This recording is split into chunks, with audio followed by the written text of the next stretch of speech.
Hi friends, welcomes to Swapna's lovely dreams. எல்லோரும் எப்படி இருக்கீங்க? நல்லா இருக்கீங்களா? நான் இங்கே நல்லா இருக்கேன். ஓகே ஃப்ரெண்ட்ஸ், இன்றைக்கி ஒரு பியூட்டி டிப்ஸ் உங்களுக்கு நான் சொல்கிறேன். ஓகே, என்ன பியூட்டி டிப்ஸ் அப்படின்னு பார்த்தீங்கன்னா, முகத்தில் விழுகிற மங்கு, பிக்மெண்டேஷன். எத்தனை டைப் ஆஃப் பிக்மெண்டேஷன்ஸ் இருக்குதுன்னு நான் இப்போ உங்களுக்கு சொல்கிறேன். 4 டைப் ஆஃப் பிக்மெண்டேஷன், 4 வகையான கருமங்குகள் இருக்கிறது. என்னென்ன எப்படி அப்படின்னு நான் உங்களுக்கு இப்போ சொல்கிறேன். ஃபஸ்ட்டு, நம்ம ஹில்ஸ் ஏரியாவுக்கெலாம் போகிறோம் இல்லையா? நம்ம ஹில்ஸ் ஏரியாவுக்கு போகும்போது பார்த்திங்கன்னா, ஆயில் ஸ்கின்னாக இருந்தாலும் சரி, ஃபேர் ஸ்கின்னாக இருந்தாலும் சரி, இல்லை ட்ரை ஸ்கின்னாக இருந்தாலும் சரி, நம்ம ஹில்ஸ் ஏரியாவுக்கு போகும்போது என்ன ஆகும்னா, நல்ல ஸ்கின் வந்து ஒரு பிரைட்னஸாகவும், ஒரு ஷைனிங்காகவும், ஒரு க்ளோவாகவும் இருக்கும். அது பார்த்திங்கன்னா ரெட்டிஷாக ஒரு மாதிரி பிங்கியாக நம்மளோட ஸ்கின் டோன் இருக்கும் அங்கே ஹில்ஸ் ஏரியாவுக்கு போகும்போது. அப்போது ஹில்ஸ் ஏரியாவில் பார்க்கணுன்னா நம்மளோட ஸ்கின் பார்த்திங்கன்னா நல்லா ஃப்ரிட்ஜில் வச்ச ஆப்பிள் மாதிரி ஃப்ரெஷ்ஷாக இருப்போம் நம்ம. ஓகேவா? அதுவே பார்த்திங்கன்னா ஒரு ஹாட் பிளேஸஸ்க்கு நம்ம வரும்போது, ஹாட் பிளேஸ் வந்ததுக்கப்புறம் நம்ம எந்த அளவுக்கு அந்த ஸ்கின் பிரைட்டாக இருந்துச்சோ அந்த அளவுக்கு நம்மளோட ஸ்கின் டார்க் ஆகிடும், அப்படியே கருத்த மாதிரி ஆகிடும். எவ்வளோக்கு எவ்வளோ அங்கே நம்ம வெளியேன்னு இருந்தோமோ, நல்ல பிங்க்காக இருந்தோமோ, இங்கே வந்ததுக்கப்புறம் அந்த சன் பட்டோடனே என்னாகும், அந்த ஸ்கின் அப்படியே என்னாகும், கருத்துரும். அப்போது பார்க்கும்போது என்னடா அப்படியே ஸ்கின் எல்லாம் சுருங்கி போய் கருத்து அந்த ரெட்டாக இருந்தது பார்த்திங்களா, அதெல்லாமே கருப்பாயிடும். சில பேர் அதை வந்து மெயின்டைன் பண்ணாமல், அதை வந்து ஸ்கின்னை வந்து கவனிக்காமல் விட்டுட்டாங்கன்னா அந்த விழுகிறது தான் மங்கு. சரிங்களா? அந்த ரெட்டிஷாக அந்த படுறது வந்து சன் பட்டோன்னு பிளாக்காக மாறிடும். அது பிளாக்காக இப்போ மாறும்போது என்னாகும், நம்ம கவனிக்காமே விட்டுருவோம், அப்படியே விட்டுருவோம். அது என்னாகும், சில பேருக்கு மங்காக மாறுறதுக்கு சான்சஸ் இருக்குது. அது ஒரு டைப் ஆஃப் மங்கு. இன்னொன்று பார்த்திங்கன்னா, ரெண்டாவது, நிறைய பேர் பார்த்திங்கன்னா ஹாட் பிளேஸஸில் வேலை செய்வாங்க. ஜென்ஸாக இருந்தாலும் சரி, லேடிஸாக இருந்தாலும் சரி, வெளியே போகிற இடம் பார்த்திங்கன்னா ரெப்ரசன்டேட்டிவ்ஸ், அதே மாதிரி பார்த்திங்கன்னா காட்டு வேலைக்கு செய்கிறவங்க, தோட்ட வேலை செய்கிறவங்க, கட்டட வேலை செய்கிறவங்க, இவங்களுக்கெல்லாம் பார்த்திங்கன்னா வெயில் பட்டுகிட்டே இருக்கும் ஸ்கின்னில். அப்போது வெயில் பட என்ன ஆகும்னா, அது சன் பட்டு அதனால ஸ்கின் டேமேஜ் ஆகி டார்க்காக விழுந்துடும். அதுவும் அவங்க மெயின்டைன் பண்ணாமல் அவங்களும் ஆஸ் யூஷுவல் அவங்க என்ன பண்ணுவாங்க, ரொட்டீனாக போயிட்டுருப்பாங்க. அப்போ என்ன ஆகும், அது கவனிக்காமல் விட்டனால அந்த இடம் ஸ்கின் என்ன ஆகும், கருப்பாக மாறும். அது ரெண்டாவது வகையான பிக்மெண்டேஷன். இன்னொன்று தேர்ட் என்ன அப்படின்னு பார்த்திங்கன்னா, நம்ம இப்போ ஒரு ரிலேஷன்ஸ் வீட்டுக்கு போகிறோம், இல்லை ஒரு ஃபங்க்ஷன்ஸ் போகிறோம், மேரேஜுக்கு போகிறோம். அந்த மாதிரி நம்ம போகும்போது என்ன ஆகுது அப்படின்னா, நம்ம டவல்ஸோ சோப்போ ஃபேஸ் வாஷோ எடுக்காமல் நம்ம போயிடுவோம். அப்போ என்ன ஆகும் அப்படின்னா, அவங்களோடது நம்ம யூஸ் பண்ணும்போது மேபி அவங்களுக்கும் அந்த இன்ஃபெக்ஷன் இருந்துச்சுன்னா நமக்கும் வர்றதுக்கு சான்சஸ் இருக்குது. அது 3 டைப் ஆஃப், அது வந்து தேர்டு டைப் ஆஃப் பிக்மெண்டேஷன். அது ஒரு வகையான மங்கு. 4வது அப்படின்னு பார்த்திங்கன்னா, 40 வயசுக்கு மேலே இருக்கிறவங்க, அவங்க லேடிஸாக இருந்தாலும் சரி, ஜென்ஸாக இருந்தாலும் சரி, அவங்களுக்கு ஏன் வருது அப்படின்னா, ஸ்கின்னெல்லாம் ஸ்ரிங்க் ஆகிடும், கவனிக்க மாட்டாங்க ஸ்கின்னை. அதே மாதிரி ஹேர் டை போடுவாங்க. ஜென்ஸ் ஷார்ட் ஹேர்னால ஹேர் டை போடும்போது என்ன ஆகும்னா, இங்கெல்லாம் அவங்களுக்கு மங்கு விழுகிறதுக்கு சான்சஸ் இருக்குது. அப்போது அவங்களுக்கும் மங்கு விழுகும். அதே மாதிரி லேடிஸ் பார்த்திங்கன்னா மெனோபஸ் டைம், அதே மாதிரி அவங்களுக்கும் பிளட்டு வந்து வெளியேறாதனால, கெட்ட ரத்தங்கள்லாம் வெளியே வராதனால அவங்களுக்கும் அந்த மங்கு விழுக ஒரு சான்சஸ் இருக்குது. அது 4வது வகையான மங்கு. ஓகே, அப்போ 4 டைப் ஆஃப் பிக்மெண்டேஷன் நம்மளோட ஸ்கின்னில் வர்றதுக்கு சான்சஸ் இருக்குது. கிளைமேட் வைஸு, இன்ஃபெக்ஷனால், அண்டு பார்த்திங்கன்னா உங்களுக்கு 40+ மேலே ஏஜ்னாலேயும் வர்றதுக்கு சான்சஸ் இருக்குது.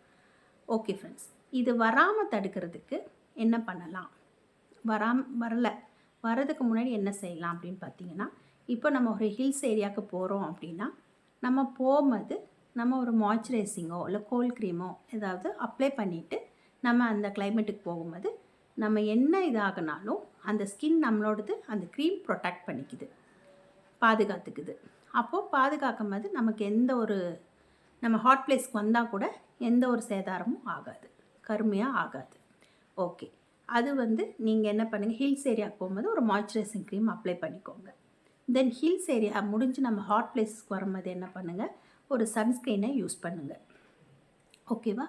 சன்ஸ்க்ரீன் அப்ளை பண்ணும்போது என்ன ஆகும், அந்த வெயில் பட்டாலும் நம்ம ஸ்கின்னில் அது வெயில் பட்டு டேமேஜ் ஆகாமல் பார்த்துக்கும், சேதாரமாகாமல் பார்த்துக்கும். அப்போ அதனால் நம்ம அந்த பிக்மெண்ட் வராமல் தடுக்கலாம். தேர்டு, நம்ம வெளியே எங்கேயும் ஃபங்க்ஷன் ஏதாவது போகணுன்னா நம்ம மறக்காமல் நம்மளோட டவல், ஃபேஸ் வாஷ், சோப்பை விட ஃபேஸ் வாஷ் எடுத்துக்கோங்க. அப்போ எதுவுமே நம்மளுக்கு இன்ஃபெக்ஷன் ஆகாது. அப்போ டவல், ஃபேஸ் வாஷெல்லாம் நீங்கள் எடுத்துகிட்டு போனீங்கன்னா மற்றவங்களோட நம்ம யூஸ் பண்ணுறதை அவாய்ட் பண்ணலாம். ஓகேவா? தென் ஹாட் பிளேசஸில் ஒர்க் பண்ணுறவங்களுக்கு பகலில் காலையில் நீங்கள் ஒர்க் போகிறீங்களா, சன்ஸ்க்ரீன் அப்ளை பண்ணிவிட்டு போங்க. அதேமாதிரி ஈவினிங் ஃபேஸ் வாஷ் பண்ணோன்னா ஒரு மாய்ஸ்சரைசிங்காக அப்ளை பண்ணிக்கோங்க. அவ்வளோதான். இதை மட்டும் நீங்கள் கேர் எடுத்திங்கன்னா போதும். அதே மாதிரி ஏஜ் 40+ உள்ளவங்களுக்கு இந்த பிளட்டை எப்படி ப்யூரிஃபை பண்ணலாம் அப்படின்னு பார்த்திங்கன்னா, அதுக்கு 5 வகையான ஜூஸஸ் இருக்குது. மாதுளை juice, grape juice, papaya juice, lemon juice, சாத்துக்குடி ஜூஸ், 5 வகையான ஜூஸஸ் இருக்குது. அந்த 5 வகையான ஜூஸஸும் நம்ம டெய்லி ஒரு நாள் ஒரு ஜூஸ் நம்ம குடிச்சிட்டு வரும்போது அந்த என்ன ஆகும்னா நமக்கு அந்த மங்கு வராமல் நம்ம பார்த்துக்கலாம். அந்த பிளட்டு ப்யூரிஃபை ஆகிட்டே இருக்கும். நமக்கு இப்போ பீரியட்ஸ் நிற்கிற ஸ்டேஜாக இருக்கிறவங்களுக்கும் வெளியேறிடும். அது இல்லைன்னா யூரின் மூலமாக, மோஷன் மூலமாகவும் வெளியேற்றும். ஓகேங்களா? நம்ம சுகர் பேஷண்ட்ஸ் இருக்கிறவங்க தயவு செய்து சுகர் எதுவுமே யூஸ் பண்ணாங்க. நாட்டு சக்கரை கூட தேவையில்லை, ஹனி தேவையில்லை. நீங்கள் நார்மலாகவே சும்மா ஒரு 1/2 டம்ளர் வர அளவுக்கு நீங்கள் அந்த ஜூஸ் போட்டு குடிச்சிங்கன்னா போதும். நான் சொன்னது பூராமே சிட்ரிக் உள்ளது தான். சிட்ரிக் டைப் ஆஃப் கிரேப்பு, மாதுளை, சாத்துக்குடி, லெமன் அண்ட் பப்பாயா. பப்பாயாக்கெல்லாம் சுகருக்கு ரொம்ப நல்லது தான். நீங்கள் என்ன பண்ணுங்கள், உங்களுக்கு சும்மா ரொம்ப போட்டு குடிக்காமல் ஒரு 1/2 டம்ளர் வர அளவுக்கு குடிச்சிங்கன்னா போதும். டெய்லி குடிச்சிட்டு வந்தீங்கன்னா ஓகே. அதை உங்களுக்கு வராமல் தடுத்துடலாம்.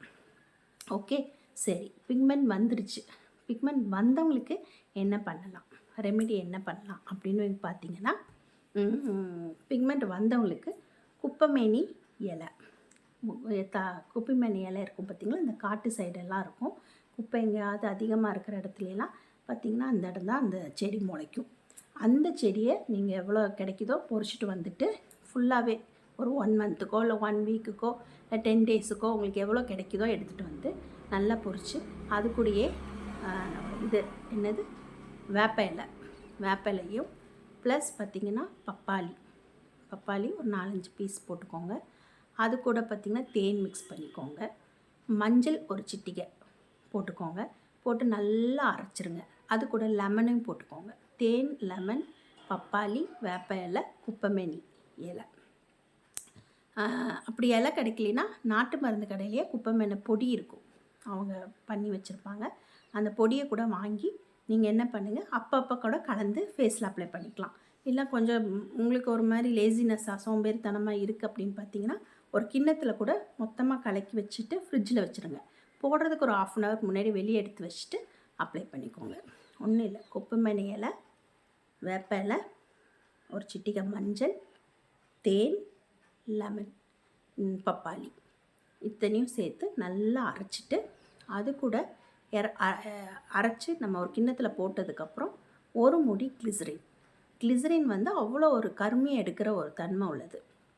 என்ன பண்ணுங்கள், ஒரு முடி கிளிசரின் போட்டு நல்லா மிக்ஸ் பண்ணிவிட்டு டெய்லி ஃபேஸில் அப்ளை பண்ணி பிக்மெண்ட் உள்ளவங்க அப்ளை பண்ணி 4 வகையான பிக்மெண்டேஷன்ஸ்க்கும் இது போடலாம். அதே மாதிரி ஜூஸஸும் குடிக்கலாம், எல்லாருமே குடிக்கலாம். அது மாதிரி நீங்கள் செஞ்சுட்டு வர வர என்னாகும், அந்த பிக்மெண்ட் இருக்கிற இடமே தெரியாது. சீக்கிரமாக அது க்யூரபிள் ஆகிடும். பட் எது ரொம்ப கொஞ்சம் டிலே ஆகும் அப்படின்னு பார்த்திங்கன்னா, நம்ம பிளட்டு ப்யூரிஃபை இல்லாமல் வரும் பார்த்திங்களா, அந்த பிக்மெண்ட்ஸ் தான் உங்களுக்கு என்ன ஆகும், கொஞ்சம் டிலே ஆகும். பட் அது ஆனால் இது நீங்கள் எடுத்துகிட்டே வர மாதிரி சீக்கிரமாக உங்களுக்கும் அது க்யூர் ஆகிடும். ஓகே ஃப்ரெண்ட்ஸ், எதுவும் நீங்கள் எக்ஸ்பென்சிவான எதுவும் வாங்கி போடணும்னு அவசியம் இல்லை, ட்ரீட்மெண்ட்டும் போடணும் அவசியம் இல்லை. இது வீட்லேயே நீங்கள் அழகாக இருக்கிற பொருளை வச்சு நீங்கள் பண்ணிக்கலாம். ஓகே ஃப்ரெண்ட்ஸ், அவ்வளோதான். இதை நீங்கள் கரெக்டாக நீங்கள் யூஸ் பண்ணிவிட்டு வாங்க. ஸ்கின் நல்லா அந்த பிக்மெண்ட்டு போயிடும். உங்களுக்கு இது யூஸ்ஃபுல்லாக இருக்கும்னு நான் நம்புகிறேன். இது நிறைய பேருக்கு தெரிஞ்சிருக்கும். ஓகே, தெரியாதவங்களுக்கு என்னோடய டிப்ஸ் யூஸ்ஃபுல்லாக இருக்கும்னு நினைக்கிறேன். ஓகே ஃப்ரெண்ட்ஸ், எனிவே நாளைக்கு இன்னொரு டிப்ஸோடு நான் உங்களை சந்திக்கிறேன் ஃப்ரெண்ட்ஸ். ஓகே, தேங்க்யூ, பாய்.